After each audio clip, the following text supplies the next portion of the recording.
What is HelloFresh? With HelloFresh, you get farm fresh, pre-portioned ingredients and seasonal recipes delivered right to your doorstep. Skip the trips to the grocery store and count on HelloFresh to make home cooking easy, fun, and affordable. That's why it's America's #1 meal kit. Fall is right around the corner, and HelloFresh is there to help you plan for the busy season ahead with tasty dishes delivered right to your door. You just simply choose recipes and pick your delivery date, then lay back and enjoy the last days of summer, knowing that dinner is covered. Parents have enough back-to-school shopping and planning to do. Let HelloFresh get the groceries and save you some cash with pre-portioned meals, again, delivered right to your door. So when life gets busy, don't call for delivery, go with HelloFresh. I've been using HelloFresh for a while now, and I cannot tell you how much simpler making dinner has become. It really does give me one less thing to worry about. So go to HelloFresh.com/50whokilled and use code 50whokilled for 50% off plus free shipping. Again, go to HelloFresh.com/50whokilled and use code 50whokilled for 50% off plus free shipping.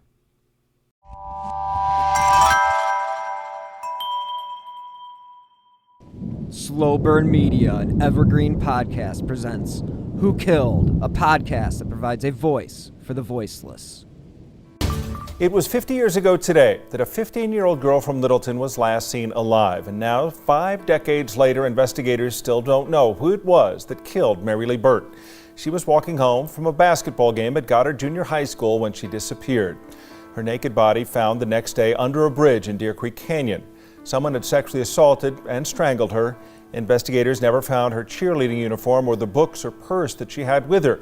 They did find DNA on her body, but never found a match in any local or federal database.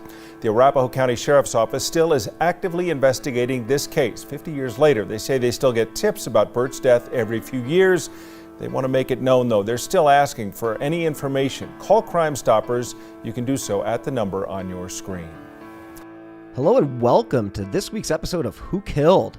I'm your host, Bill Huffman, and this is a Slow Burn Media, Evergreen Podcasts, and Killer Podcast production. How are you guys doing these days? Hope you all have been great. I am currently coming off a cold. That's probably why I sound a little odd today. But before we jump into the main subject of this week's episode, I wanted to highlight a couple of cold cases that were recently solved because we all need a little positivity in this genre. And the first case is of a Maryland high school girl's murder that had been solved after half a century. Now, the Maryland suspect is identified as Forrest Clyde Williams III. Now, he had a criminal record, but he died of natural causes in 2018, so there really isn't any justice there. But Pamela Lynn Conyers' parents had reported her missing on October 16, 1970. And the case that we're covering today also occurred in that same year. So the 16-year-old didn't return home from running an errand at the mall, and it was 4 days later that she was found strangled in a wooded area near Anne Arundel County. Now, the family car she had been driving was found nearby, and again, it was 50 years and this case was cold. The FBI and local police said they found a suspect using the DNA gathered from the crime scene decades ago. So kudos to the people that collected that crime scene information, because without that, they would never have been able to identify this suspect. And as I mentioned, that is one Forrest Clyde Williams. Now, the officials said that there was no evidence that Conyers knew Williams, but he did have an arrest for drunk and disorderly conduct and fined for fishing without a license, which I don't necessarily say would be a justifiable excuse to say somebody could kill somebody, but whatever. Throw it in there if you want. I guess it's on his record. So FBI agent Tom Sopasinski said that we are pleased to deliver a measure of justice for the Conyers families and their loved ones. And he said, cases may grow cold and investigators may change, but this proves that law enforcement and victims are never forgotten. So the investigators had ruled out, or have not ruled out, another person could be involved in the murder. However, that means that the case remains open. So again, this was a situation where, the family was left without any answers, and, the family says, they still mourn her death. They still believe that she's 16, because obviously that's just the way that you always envision somebody. So kudos to those police officers and those investigators for getting that case solved. So again, let's look at another case. And this one is 20 years old. And according to NBC New York, Megan McDonald was 20 when she was killed. Now, she was an Orange County resident, and her body was found in a field in Wallkill in March of 2003. And this is an article by Jennifer Millman and Kiki, I'm going to give it a try, Intersuaven. But this basically just came out today. So a 42-year-old New York man was arrested in the 2003 murder of Megan McDonald. And that case was featured on Dateline right around coming up to the 20th anniversary. Now, the police announced yesterday that Edward Holly of Wawayanda had been charged with second-degree murder in McDonald's death. How he would have been in his 20s at the time, and said that he had dated her. Quote, "I'm definitely not guilty." Now, this is what he said as he was being pushed in his wheelchair from the barracks towards a waiting car. Quote, "I loved her with all my heart." Authorities identified Holly as McDonald's former boyfriend and said he had a strong motive for killing her, though they didn't elaborate on that at the afternoon press conference. They say he's already in county jail for violating probation stemming from an October 2021 narcotics arrest.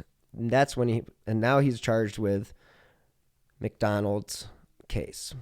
Details and the information contained in the warrant and what exactly led investigators to Holly after 2 decades weren't made clear, but state police say there was no sudden shift. And again, this was a case where you had somebody that was found in a field, and her father was a former New York police detective, which is brutal in all possible ways.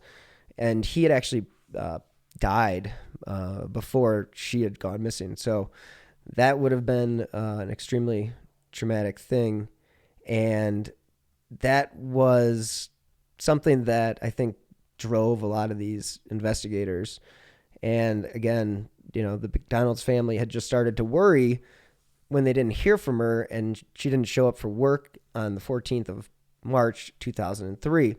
And again, this is when they sent out an alert that she needed to be located. She was missing. And there apparently had been a second suspect, but that person apparently has died. So, interesting stuff, and it's always good to see cases being solved here and there. And we actually see that a lot more often nowadays with, obviously, genealogical DNA and what C.C. Moore and a lot of the other forensic genealogists have been doing. It's quite remarkable work. And, of course, this will bring me right back to the case of Amy Mahalovic, which is going on 30-plus years of being unsolved, and it is about time that the technology jumps and gets to the point where they can solve her case, because obviously that's the most passionate case that I've covered, and it strikes very close to home. So with all that being said, let's move on to the show and today's main subject, and that is who killed Marilee Burt. Now, again, I like to do cases when I'm in a location that I have not covered a lot of cases, and I've been in Denver for the last year, so this case is something that happened in the suburbs of Denver. And according to Crime Stoppers, it was a chilly winter evening on February 26, 1970, when a 15-year-old Marilee Burt finished her cheerleading at a basketball game at Goddard Middle School. Now, her Columbine Valley home was just a short distance away, and when her ride did not show up, she began walking. Despite several independent witnesses seeing Marilee walk a route that included Berry Drive, Bowles Avenue, and Middlefield Road, she never made it home. She was last seen talking to someone in a vehicle that had stopped on South Middlefield Road. Her family began a search and reported Marilee as missing to the Arapahoe County Sheriff's Office. Authorities immediately began canvassing the area, but she was found not that evening, but the following day by a Jefferson County road crew. And her body was nude, and this was in Deer Creek Canyon. And this was southwest of where she was last seen. It had been determined that Marilee had been strangled and raped, but no solid suspects, leads, or anything of that matter developed, and the case went cold. So it was in a 1998 review of the case that evidence collected in 1970 was submitted for DNA analysis and did actually return a full donor profile. This in turn allowed them to eliminate a long list of suspects. So the cold case team is trying to, again, utilize this new genetic technology and try to identify Marilee's killer. Now, again, according to the Associated Press, after she went missing, the police were conducting an investigation into the slaying of 15-year-old Marilee Burt, and they were trying to trace down a truck-type vehicle allegedly involved in the abduction of the quote-unquote pretty young cheerleader. So Captain Ed Nelson of the Jefferson County Sheriff's Office told the Associated Press that 50 to 70 leads they had gotten from some 120 different families in the Columbine Valley area where the girl was believed abducted were being investigated. So some people definitely thought they saw a truck apparently at 6:50 p.m. and that was on Middlefield Road, now near the country club of Columbine. And again, that was in Arapahoe County. The clue that a truck may have been involved in the murder of Marilee was actually brought to the attention of the police by her brother, 16-year-old Raymond Burt. Burt told police that he had seen a truck stop at about the same place he had seen a blonde-haired girl with pigtails walking on Middlefield Road the night the girl disappeared. Quote, all indications suggest that the girl in pigtails was Marilee Burt, according to Captain Stanley Smith of the Jefferson County Sheriff's Office. Now, an Arapahoe County posse, again, this is the 1970s, of approximately 20 men under the direction of Inspector David Teach, was checking leads all day Sunday. Captain Nelson said, meanwhile, 8 investigators from his department canvassed families in the Columbine Valley area and talked with associates of the girl and examined past records of known sex offenders. Nelson did say that 3 detectives of the Englewood Police Department were also helping with the investigation. So Jefferson County Coroner Ken Rainey did announce shortly after the autopsy that she had probably died of strangulation. Now, she had suffered a blow to the head from a blunt object, but did not cause a skull fracture. But it did probably knock her unconscious, so he had said this. He said there was also evidence, unfortunately, that the girl had been sexually assaulted. As with most cases, a reward was issued for any information in regards to the disappearance of this 15-year-old girl. Now, it was the officials at the Metropolitan Denver Automobile Dealers Association who announced a $5,000 reward right after the abduction and discovery of the body. So she was the granddaughter of Nate Burt, who was the head of the Englewood automobile firm. And eventually, they said that there was a car that may have been involved. And Sheriff Roy Vogt of the Arapahoe County said at the time, and this is 1970, that they believed that they were looking for a car that pulled onto Middlefield Road about 6:50 p.m. on the night that Marilee was abducted while walking back to her house. The body of the 15-year-old, again, was found the next day by the road crew in Deer Creek Canyon. And, of course, this is in Jefferson County. Now, of course, as I mentioned, she had been raped and strangled. And Sheriff Voigt said that several persons had also reported seeing a pickup truck on the road that time. Now, this was the truck that the brother had acknowledged as well. It was believed to be a late model, light colored with a light top and dark bottom. They did not provide a description of the car, although. So that may be a red herring, so who knows? But again, Marilee was a student at Goddard Middle School in Littleton and was the daughter of N. Allen Burt, vice president and general manager of Burt Chevrolet County, or Colorado, in Inglewood. And so it's interesting how a lot of these automobile companies get involved with these investigations, and I think it's a good community service to do. Obviously, they have a connection with the father and the grandfather, and there have been other cases where I know in the Amy Mahalovic case that there was at least a $10,000 reward issued by the Buick Dealers Association in Cleveland. So you never know. I don't know. It's maybe there's something there. I mean, I doubt it's anything nefarious, but we all know that there are weird things that happen. So who knows? You never know. Anyway, as police were trying to figure out what the hell happened to Marilee, because again, the case went cold really quickly, they started comparing them to other cases, and her case was compared to Mrs. Helen Main Richards, who was 39, and she was discovered under a 2-inch blanket of snow. She was apparently a secretary at the psychology department of the University of Denver. Now, the stabbing death of Mrs. Richards, police said, is similar. Some details of the slaying of the 15-year-old Marilee Burt and the shooting death of Miss Betty Lee Jones are also similar. Again, who knows? These things can happen all the time. So let's fast forward to 2020. Kristen Haubrich of KDVR wrote the story Who Killed Marilee Burt?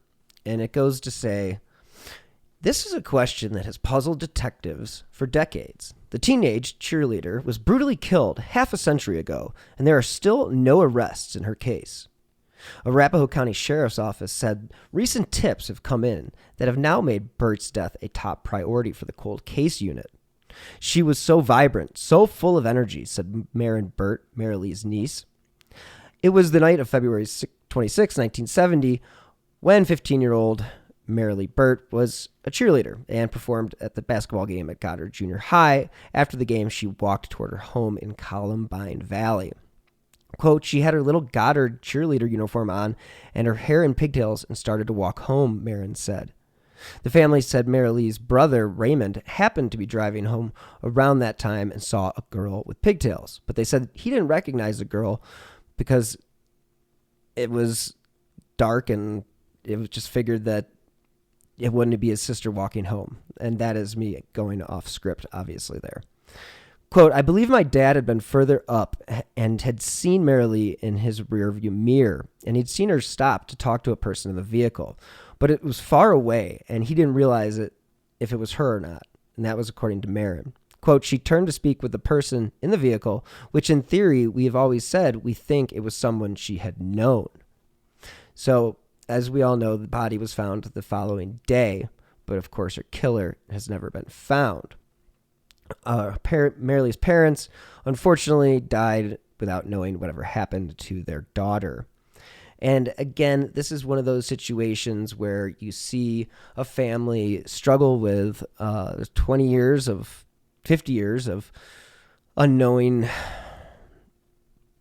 just tragedy. I mean, it's just tragic. And to think that the family had to pass on without knowing who committed this terrible crime is just another tragedy, and that's all I can say about that. Now, police did find DNA on Marilee's body, but they have not found anything in federal or local databases.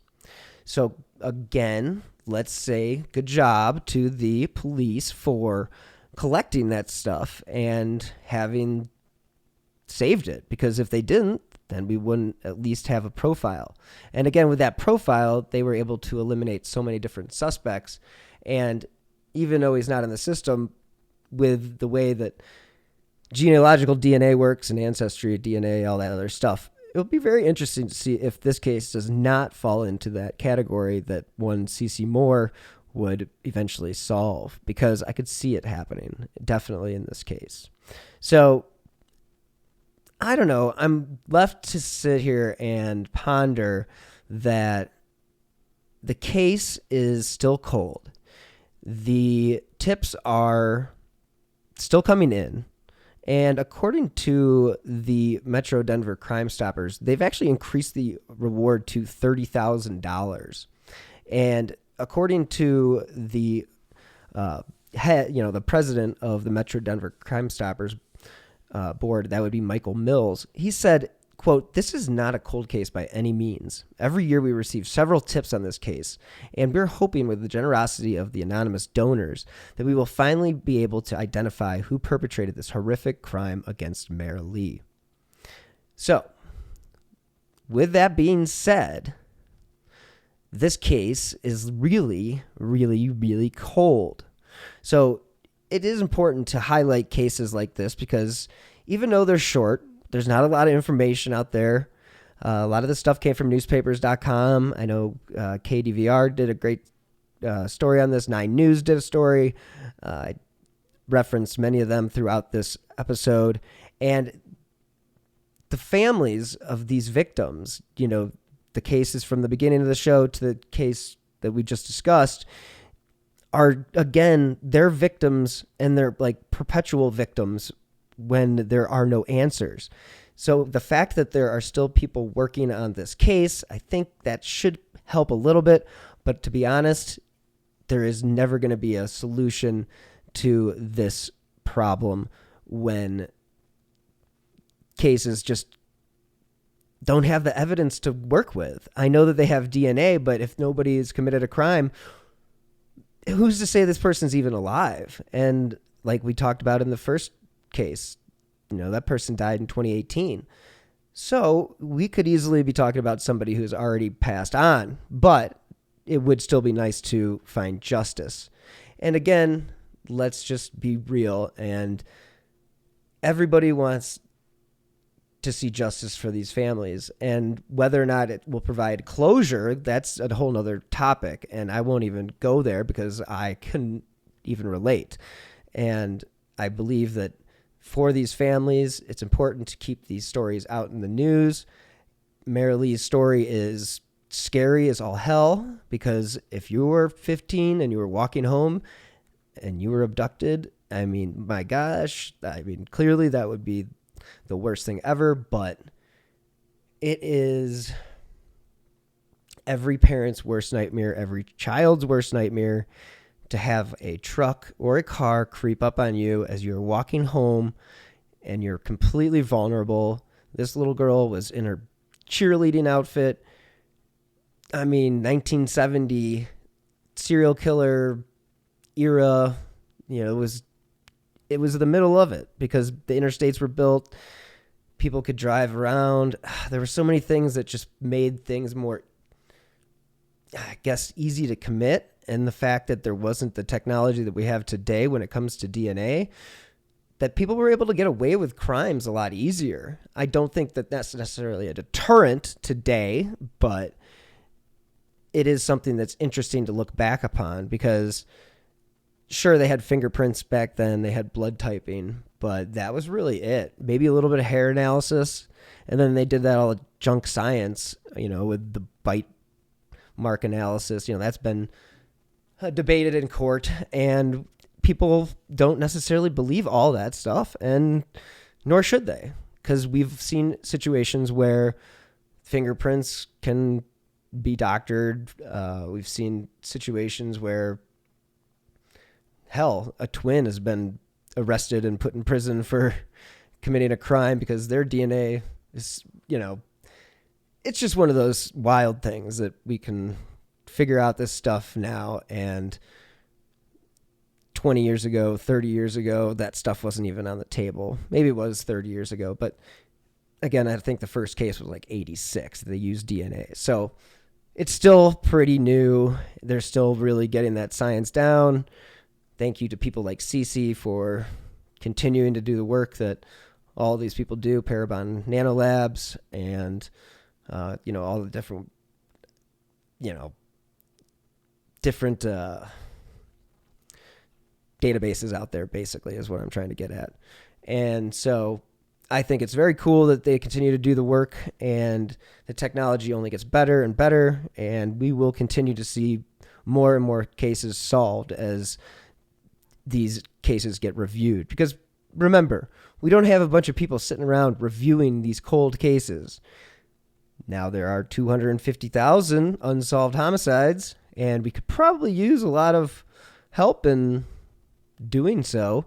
So let's pull back that plan I had about the FBI and, why don't you spend those 5 years after retirement working in a cold case department? That'd be pretty sweet.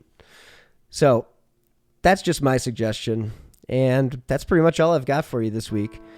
Thank you guys so much for tuning in. I know this week's episode was short, but we are going to have a good episode coming up with Nick from the True Crime Garage on another Colorado case that is unsolved.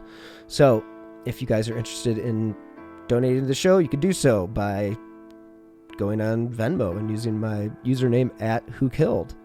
Or, heck, if you want to leave a review, you can do so. And again, I drop new episodes every Friday, so feel free to tune in. I have a back catalog of about 200 plus episodes, so check those out as well. The first 16 are all about the case on Amy Mihaljevic. So if you're interested in the Amy Mihaljevic case, I would highly recommend going back and starting with episode October 27th, 1989.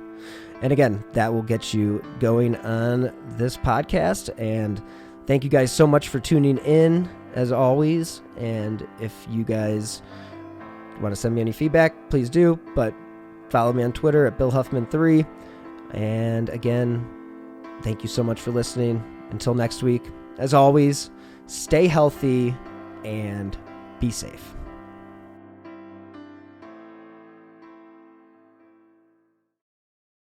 Women's Running Stories, where we explore the intersection between running and life. Because every woman who is committed to a running journey has a story to tell, and this is where you'll find those stories. I am host and producer Cherie Louise Turner. I'm a 53-year-old runner, and together with original music by musician and runner Cormac O'Regan, we bring these inspirational stories to life. Please join us to fuel your adventures. Hear Her Sports is a podcast for everyone who loves stories by and about women striving to improve and make a difference in their lives. I am your host, Elizabeth Emery, a former professional cyclist. In every episode, I introduce a female athlete or woman in the business of sport through a thoughtful conversation about who they are and the terrific work they're doing. My guests and I explore the glorious and frustrating issues in sports, history, equity, training, nutrition, and so much more. Join us for inspiration, for community, and for love of being a strong, athletic woman.